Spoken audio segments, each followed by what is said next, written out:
All right, folks, I want to welcome our guest to the show. It is none other than Bob Strain. Welcome to the show, Bob. Hi, Brian. Thank you very much. Pleasure to be here. I am so glad to have you. So let's get right into it. Let's talk about the Sasquatch thing. Everybody always wants to know, or at least I want to know, what is the thing that got you interested in the subject to begin with? It was probably an experience that happened to me the year I graduated high school in 1975. My dad and I and a bunch of other guys went hunting, big game hunting in Idaho up near the Montana border and on the edge of the wilderness area.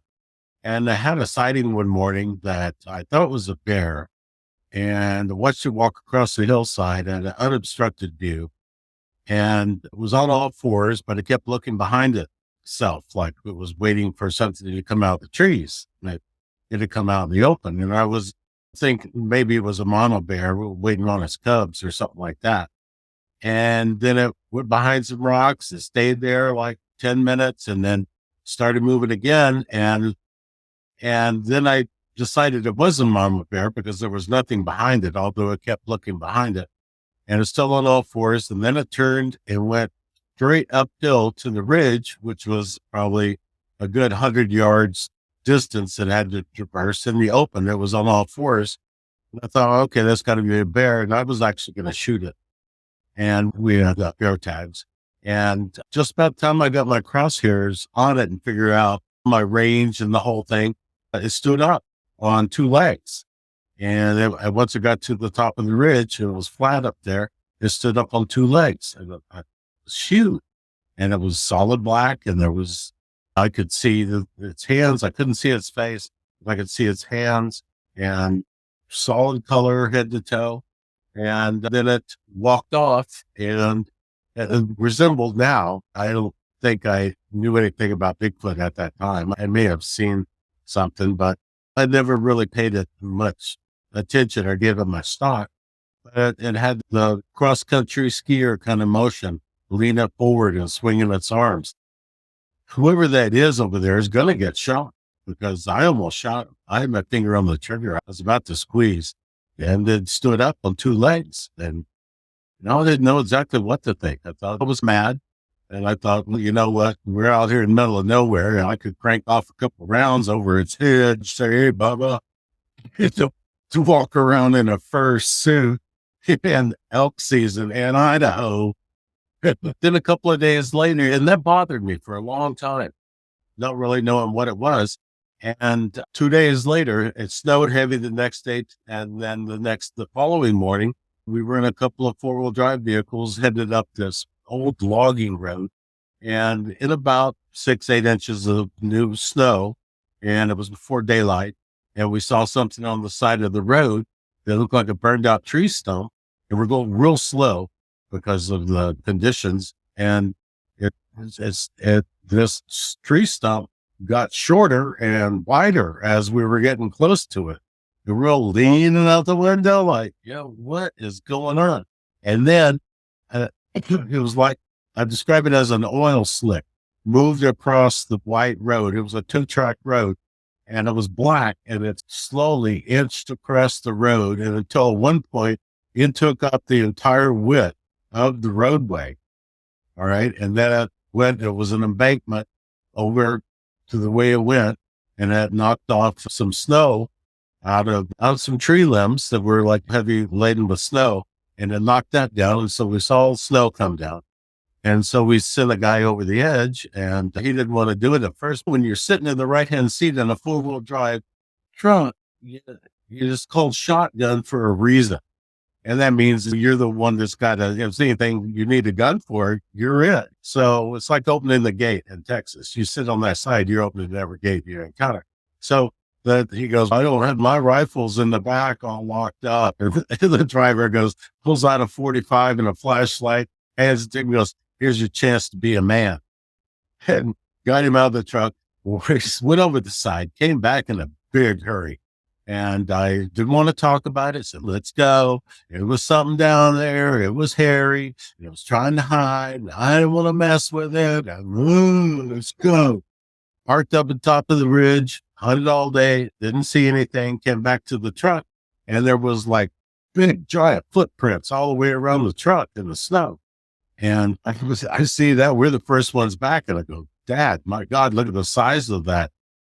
What is that, a bear? And he's looking, and he's going, yeah, that's a bear. It's a big one too. And I thought, all I see is, I don't see any. I thought they had 4 legs. He goes, sometimes a bear, they'll step down and their front feet will, their back feet step where their front feet are and makes them look bigger. And I'm looking, and that sure looks like a human footprint to me, barefoot, walked all the way around, one trip around the rig, and we could see it.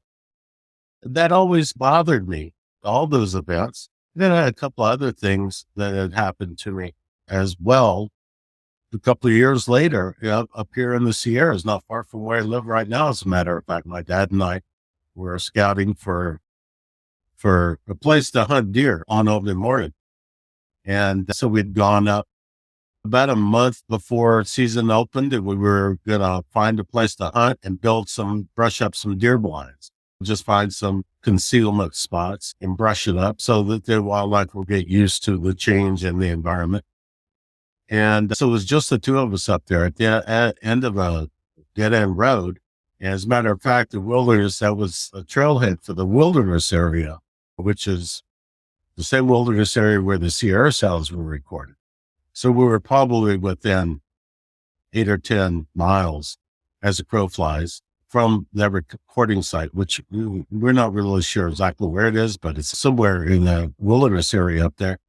Anyway, we're sitting around the campfire, and my dad's looking off into the darkness, and he's going, son, come over here. And what do you see over there? And I see a set of red eyes, big, simple reflector eyes out there, just pitch black. And Dad, there's a couple of big, giant red eyes looking at us. He goes, what do you suppose that is? And I said, I don't know, raccoon up in the tree, maybe, because it was really high. And he goes, one problem with that is that's a meadow. There ain't no trees out there. Oh, you're right. And so I had a little flashlight. I'd shone my flashlight. And then the eyes, you could see they would turn. You could see them get narrow and turn. And man, I don't see anything, Dad. And then a couple of minutes later, they'd reappear. Over about half-hour period, eventually there were 3 sets of red eyes watching us from out in that area. One real tall, one a little shorter, and the one way off to the side, like real close to the ground. And man, we couldn't figure it out. Dad goes, I'm hungry. Let's get in the camper. And he had a camper that sits on the bed of a truck. We're up in there and he's making some sandwiches. And out of nowhere, we're just sitting there talking. Bam! Something smacks the side of that camper and just reverberates. The mirror on the truck, well, one of those old Ford trucks and those big giant mirrors, the mirror just went, the stuff came down out of, and we're like, what the heck was that? So we jumped out.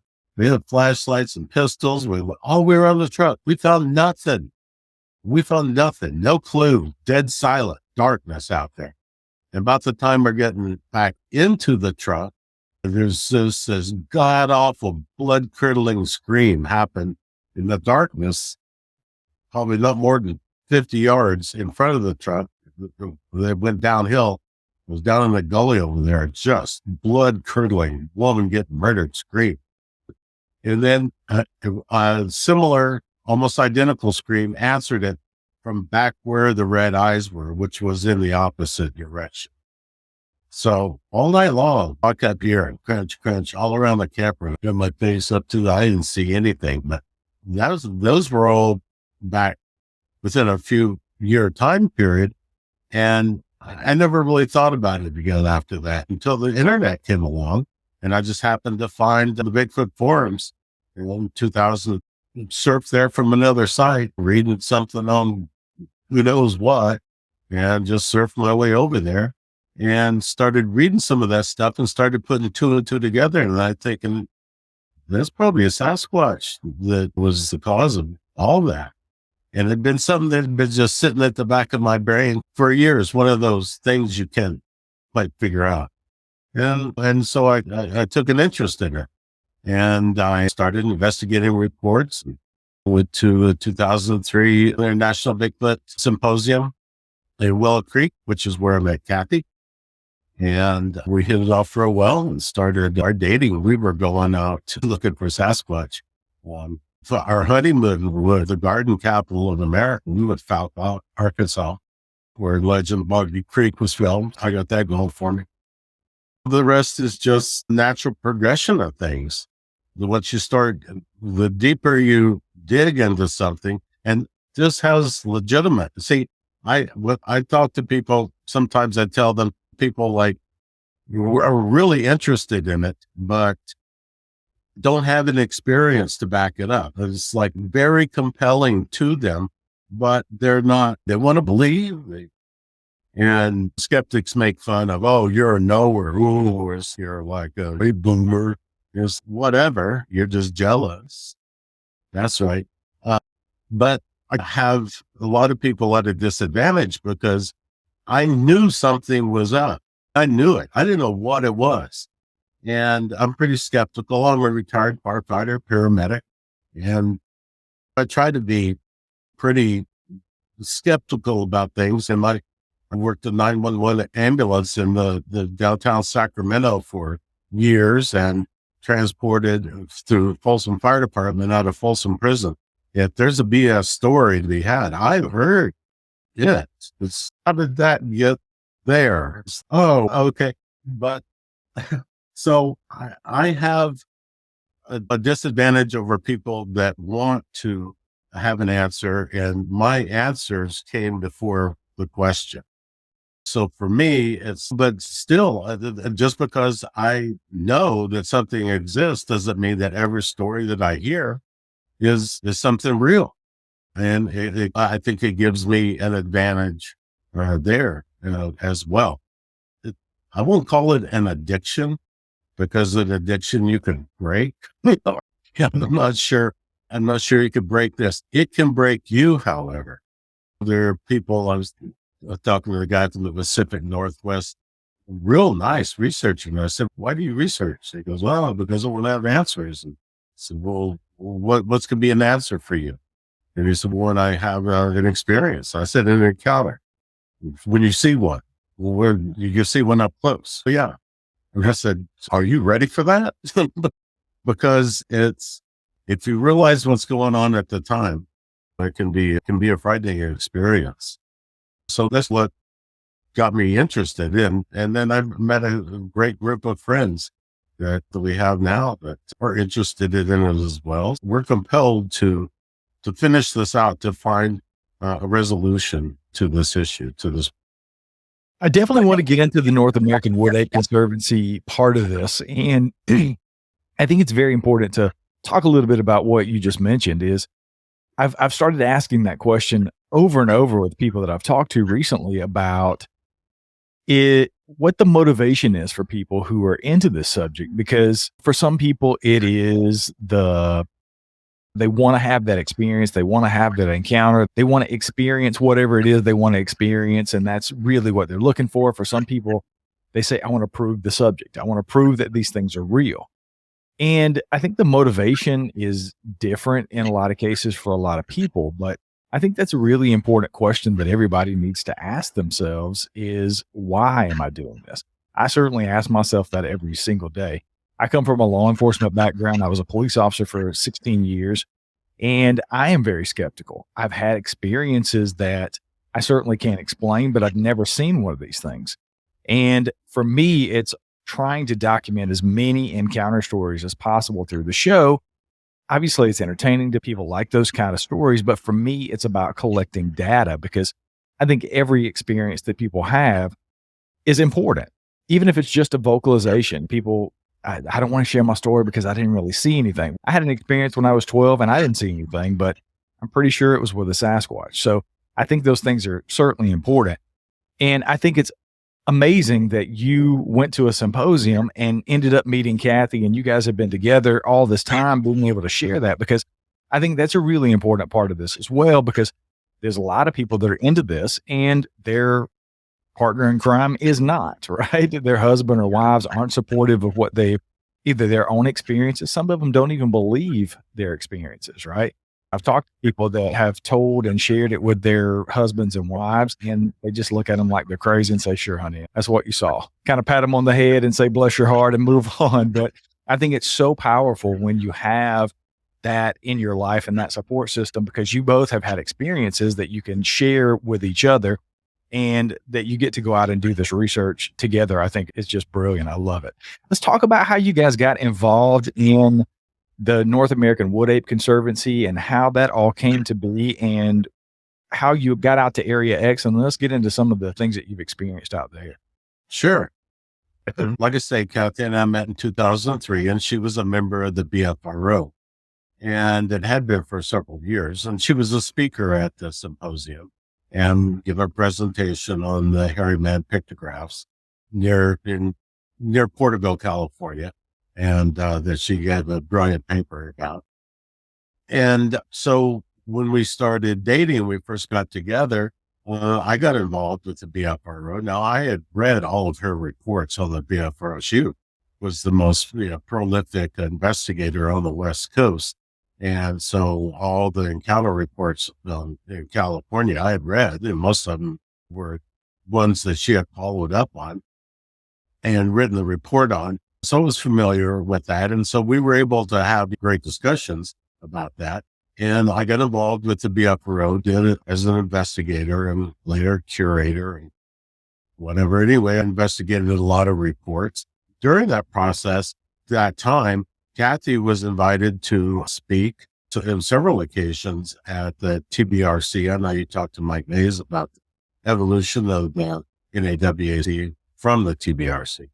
And they were giving us conferences, and Kathy spoke at several of them. And of course, I accompanied her along on those trips. But we got to be good friends with the people that Daryl and Alton, they were associated with the Furrow at that time as well. And so they were basically our friends. And even though we weren't members of the TBRC, they were based in Texas at that time. And it was just something that it hadn't happened. It would have happened eventually, but they had some experiences that I know that Daryl talked about, that they had been in there as a group doing camera trap operations and had spent some time in there. And during the summer before, it was 2011, was the Echo incident when they almost collected a specimen and was able to retrieve some blood off some rocks, but unfortunately weren't able to complete the collection of the specimen. That was minorly wounded, as it turns out, probably because it was seen again later the following year. But so they had a whole lot of activity. They really ramped up what was going on, and it was just happening fast and furious. And so they had respect for us as we did for them. And they know we had a lot of experience and firsthand personal experience. So they invited us to come, we're members, to come to Area X, and we came in 2012 in May. And spent a week there, and it seems like it was only a week, but it seems like a year for everything that happened there that week. That was probably one of the craziest weeks of our lives, certainly. And so it was just natural. Then we joined, became members, and we've been members and big supporters of the NAWAC ever since. Let's talk about some of those experiences that happened over that first week out there. I had Daryl, you referred to Daryl being on the show. I had Michael Mays on the show a couple of days ago, and I've got Brian Brown scheduled. I think next week I'm going to have Brian on. And I'm fascinated. And of course, Matt Pruitt's a friend of the show. I've had Matt on before. I'm fascinated with the way that you guys go about your business there, because, and people have seen obviously some of the documentaries that you guys have been involved in. You and Kathy have been integral in some of those and shared some of your experiences. But I think one of the things that always piqued my interest the most about the NAWAC was the way that you guys went about it. You're looking to, for a long time, I know that Daryl talked a little bit about how that sort of shifted recently, but specimen collection has always been a part of what we have at home. And I think just my opinion, if you're serious about going about proving these things as a species, that has to be part of your mission statement because science requires what it requires. And I think in order to prove these things, somebody's going to have to take one down and bring it in and let the scientists take it apart and look at it and figure out what it is. But in addition to that, the way that you guys go out and spend the time that you spend there is the other thing because there's a lot of us that like to go out. I love to hike my property. I found the footprint on my property a week and a half or so ago, and pretty sure it looks like a Sasquatch footprint. I'm not an expert, but that's what it looks like. And I just happened upon it. And I don't go out in the woods like you guys do. So for you guys to go out and spend weeks at a time and in rotation, I think that's the only way to really do the research. So you and Kathy get out there and you get your experience in Area X. What was it like when you guys hit the ground there? Was it almost immediate? What did you guys experience during that first week you were out there?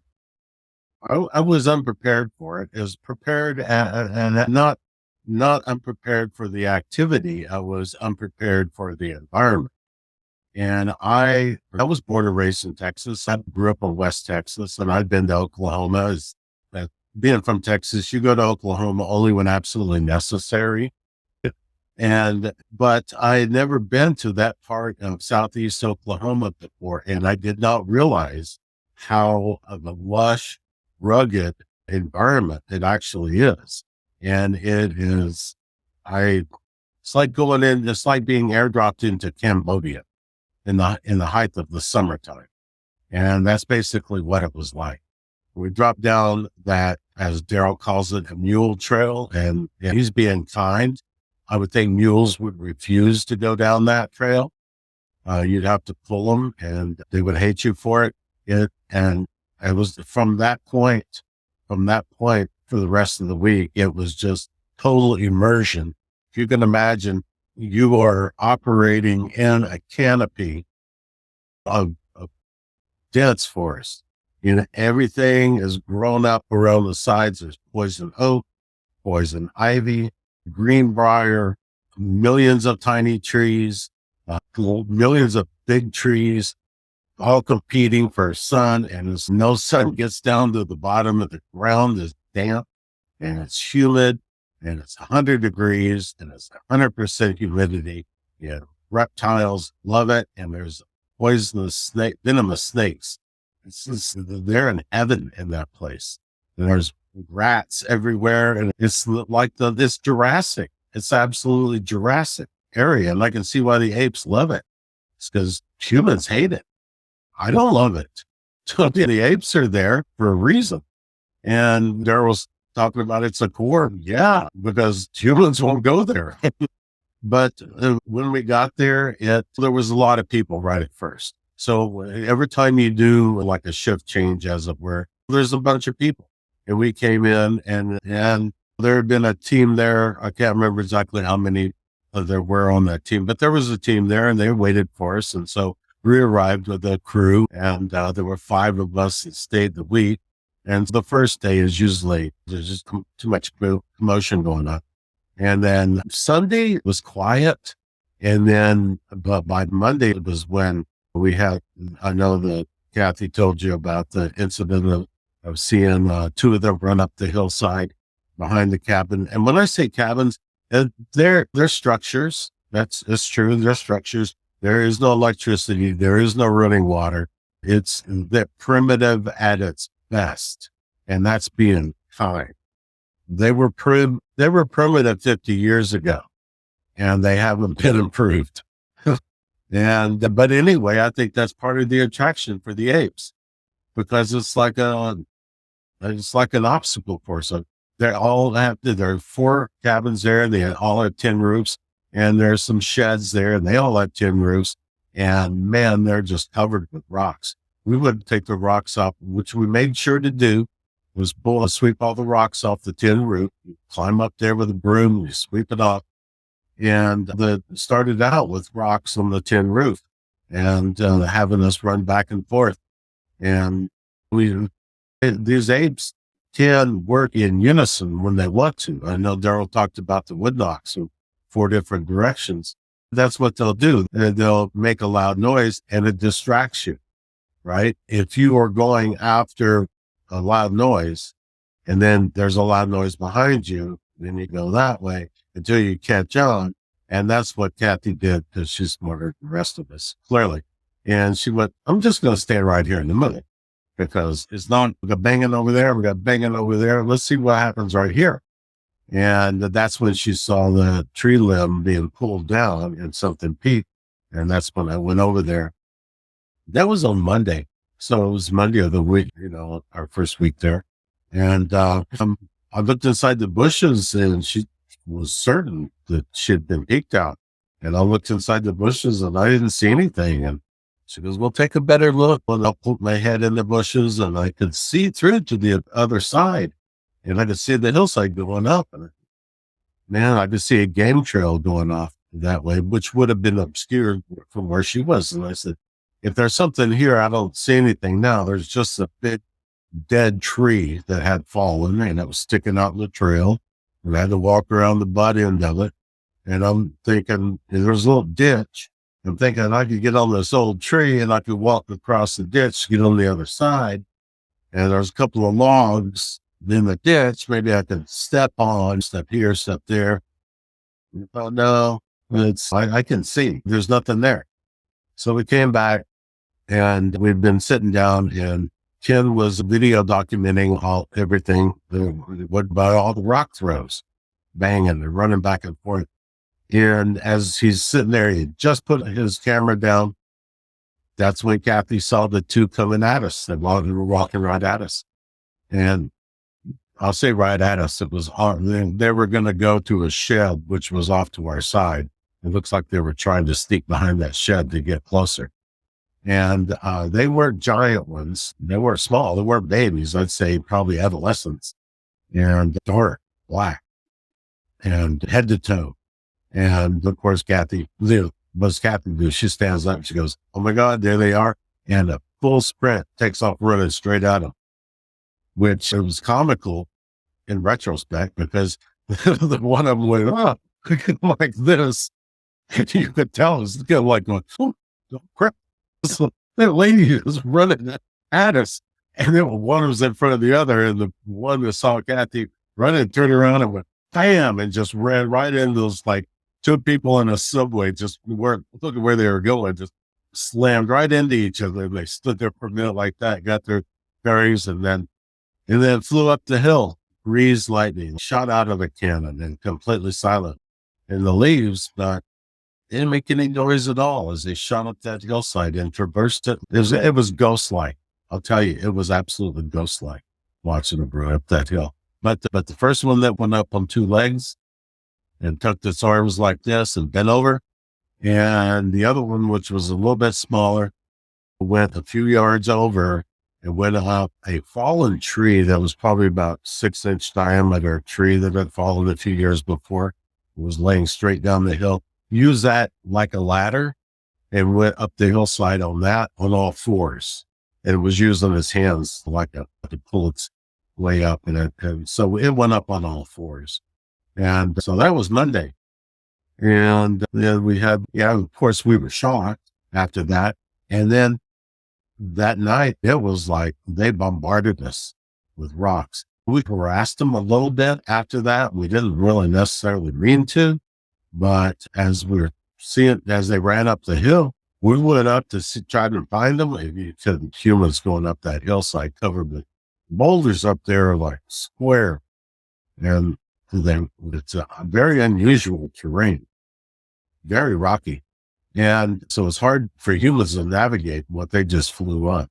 But we were shining it was before dusk. So as it got dark, we're looking and we see eye shine up there and we're harassing them, and it sounded like there was like more than multiple creatures coming down at us in a big hurry. And just as it got dark, and so we backed off. It was like it was coming from 4 different directions, and so we stopped pressing it, and we figured we can't go up there anyway. We had a couple more visuals that week. I saw another one up the hillside that was reddish cinnamon in color. was like an hour center, walking through an opening in the trees, and the sun just glistened off of it. I could see it from this waist up.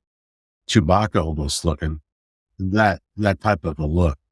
And see, we had a bluff charge later that week, and that was one of the ones that Daryl had referred to, and had a couple of creatures that were on either side of a guy that was in a deer blind, and they were like imitating each other by clicking like mouth pops. And he mouth popped back at him, and one of them bluff charged him.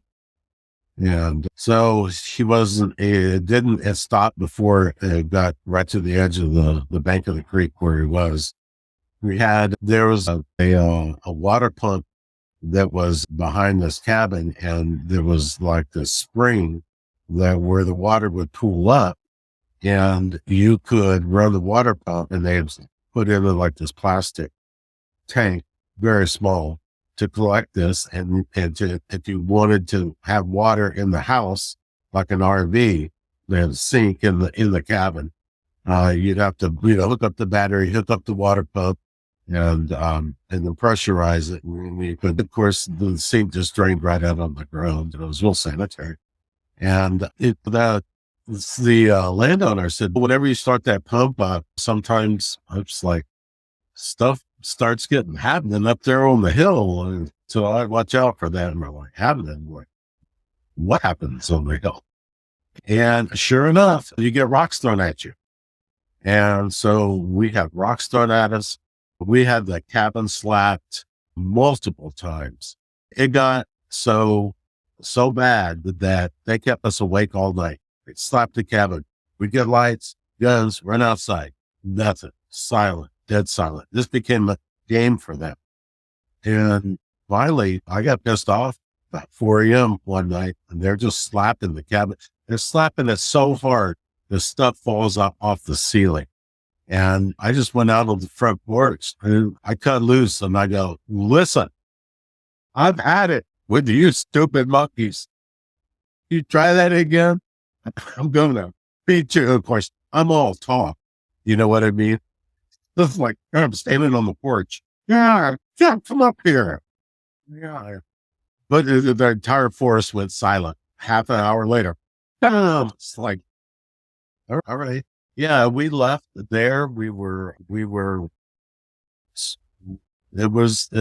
like being in combat. And it's not, certainly not combat, but it's that closest thing you can get to it without actually being shot at. It was stressful. It really was. We thought we were prepared for it. We thought, yeah, it's no big deal. It's like, I'm never going back there again. Months later, it's gone. When are we going back? And crazy stuff can happen at a moment's notice. They can be quiet there somebody will go there for a week and just sit there. And it's just like crickets and locusts all night long, driving you mad. And they come out there going, I don't know what you guys are talking about. And then on the way out, they'll see an ape. And this has happened. They'll see an ape standing on the side of the road.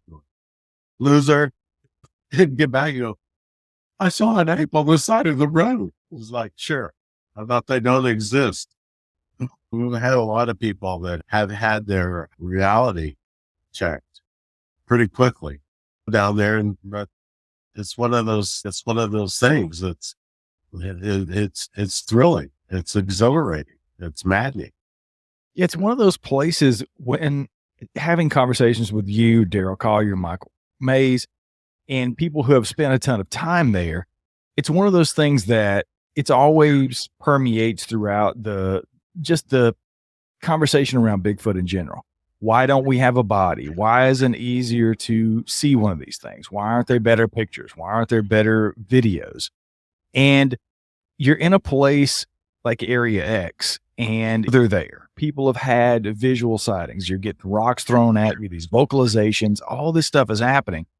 Yet it's just like I talked to Daryl recently, and we've been up there 1,500 hours or so this year, and there's probably been 3 visuals that lasted for a total of 3 seconds out of 1,500 hours of observation. So that in and of itself, for me and that area and what you guys are doing, further proves why it's so difficult to document these things with photographs, with videos, or with frankly taking one down and bringing it in as a specimen, collection of a specimen.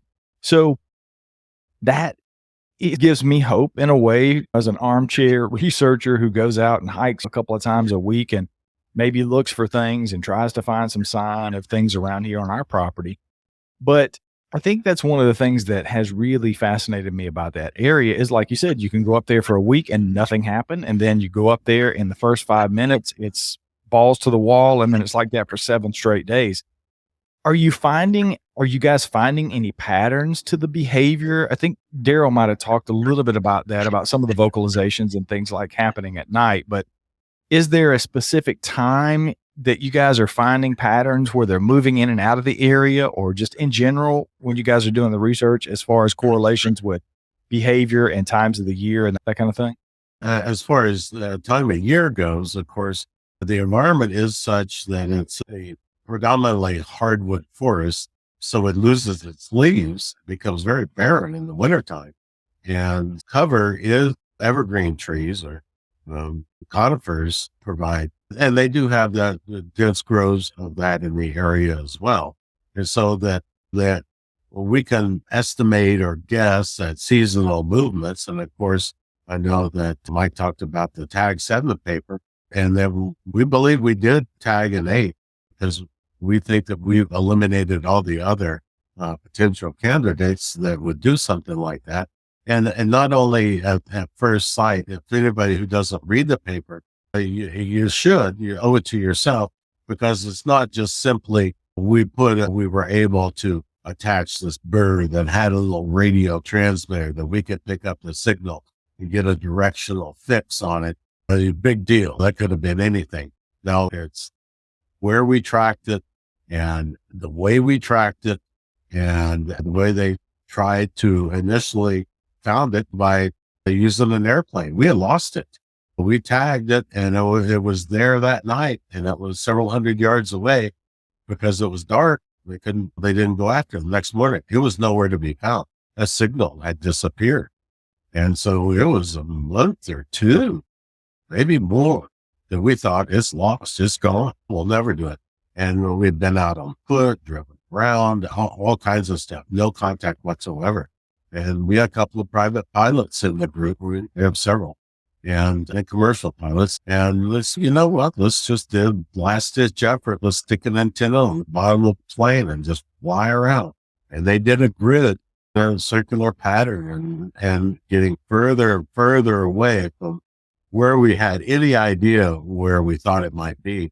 And they got it, man. That's how they got it. And it was several miles away. And so they were able to get a fix on it. And we sent teams in over several week period and tracked this thing both from the air and on coordinating ground teams, 2 different ground teams to try and track it. We had the radio translocators in the air and on the ground, and followed it and chased it and got within several hundred yards a couple of times. But it was in terrain that was absolutely impossible for our members. And it moved at such a rate. It was incredible, and always stayed about the same distance, 200 yards ahead of the group that was pursuing it, and it would stop. This is in the dead of winter when the majority of the bears in the area are denned up. And so anyway, from that, we can postulate its range and seasonal movements, because we tracked that for about 9 months. And as far as any other routines, I know Daryl talked about wood knocks and stuff like that. And what we do is, I'm speaking for myself, it's them communicating with each other, if you will, that they have eyes on you. And that's what it is. And if you hear a wood knock, if I heard a wood knock, I personally think I've been spotted. Somebody is telling, or something is telling the rest of them, hey, I got eyes on the bogey. And because now, not to say that they don't do it at other times, because those know it's been recorded in the middle of the night. But there again, what's the context? I think that type of thing can be used for one thing, but probably some type of a communication. What it is, what's producing the knock, I couldn't tell you. I'm sure they have a variety of methods of how they produce that sound. But in times of day, they're not strictly nocturnal, or they operate both the day and night, but it seemed to get most active when we were our first week there in 2012. It was late afternoon, about 4:30. It would be dead all day up until about that time. And it was really hot. So it's hard to say, what's their sleep cycle? When it's hot in the afternoon, it's real easy just to take it easy in the shade somewhere. But I think that they're always on guard and have somebody. That's the thing. And I know Mike had alluded to this as that we're working with educated apes because we educated are they following our normal patterns of behavior when we're there because we're there or in spite of? How have we affected their routine? It could us affecting their routine be part of their frustration with us. And I'm sure it probably is. I think there's a very small segment of the wood ape population that is glad to have us. And they're probably the youngsters because we're curious. That's any sightings we've seen of smaller ones is because they were checking us out. Yeah, I definitely think they're curious. So you've had these experiences, Bob. Kathy's had her experiences. You guys have had some really wild close-up encounters with these things. I guess the question is for me before we close out is what's next for you guys? What does your journey look like? Are you still in this to prove the species for everybody else? What is the research? How has it developed over the last few years for you? Are you still going out trying to have more encounters? What is the research like for you? And what's the ultimate goal for you as far as the wood ape is concerned? The ultimate goal for Captain and I both, I think, is for the species to be proven to science and to the world as a real species so that the conservation can begin. Well, because the conservation is what it's all about. We are not in it for the thrill. But yeah, we still do go out on occasion when we can, but our emphasis is different now. We do in the Sierras, there's a lot of wood apes are very vocal. And so it's fairly easy if in the right spot at the right time to elicit a call response. And that's exciting for us. And it's very low energy. You're just driving with my truck and get the speakers out of the back and we sit and listen.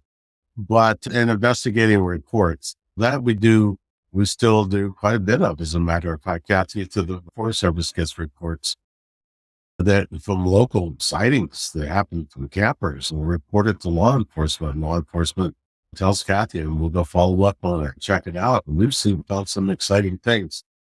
But we are about the conservation of not just the animal, but its habitat, and which is really important.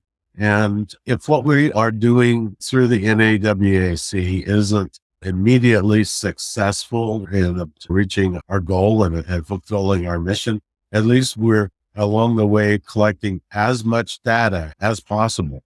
We're taking pictures. We're not putting them out there and going, hey, look at this black blur. We don't know. We also know that's not going to prove the species, but we are collecting data. And along with these, any photos that we may get or audio recordings, we have field journals that it all correlates with, so we can tell what the humans, our investigators on the ground there are doing at the time that these photos, that these encounters happen, that these recordings are made.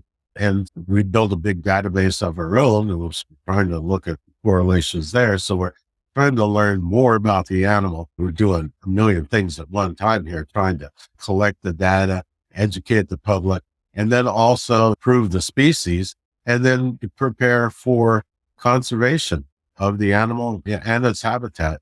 And real quick, I would give a shout out to my good buddy, Cliff Barrettman, who turned me on to the federal website called Loss of Open Space. And there is, according to the government numbers, that we are in in the United States of America, losing 6,000 acres per day of open space. And that's not just development, but it's also loss of habitat and fragmentation of habitat. So if you have 10,000 acres and suddenly you lose a tenth of it, is it down here in the corner, or is it scattered all over the place, or is it like bisected right in half? So now you no longer have the 10,000 acre potential habitat. You have two 5,000 acre potential habitats separated by urban. And so that's the kind of stuff that happens, and the changing of the forest. Big demand for cardboard boxes right now. So they're growing trees to supply that demand. And Southeast Oklahoma is a big producer of paper products. And in the past, what they've done is cut down nut-bearing hardwoods and replaced it with fast-growing conifers for the paper industry. It's a race against time. And if we do anything, we hope to encourage other researchers to try to do the very best. And like you began the program, why are you doing this? And if you're only doing it for your own hobby, your own enjoyment, that's cool. That's fine. But don't pretend that you are a true researcher. You are looking for an adventure. If you're going to have to, and if you are in the camp that you don't want the species to be any harm to come to them, nobody wants any harm to come to Witta. No, we love them. We don't want to hurt them. And I know that sounds like a dichotomy, but it's not our rules. We don't make the rules as the Texas specimen. So if you don't want the species to be proved, then you need to stop looking for it. And you need to stop talking about it, because it's not genuine. If you want to protect the species, then you stop looking for it, unless you want to prove it. That's my own personal opinion.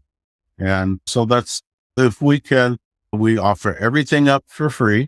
Our OPM, Wichita, Washita project monograph here, Tag 7 paper is available on our website, and there's no charge for it. And if some other group can do what we're doing and have uneducated apes, and they can, even if it's just audio or video, do it. Let's help prove the species. If you think that audio alone is going to do it, yeah, who knows? It might. I don't know. Maybe things will change.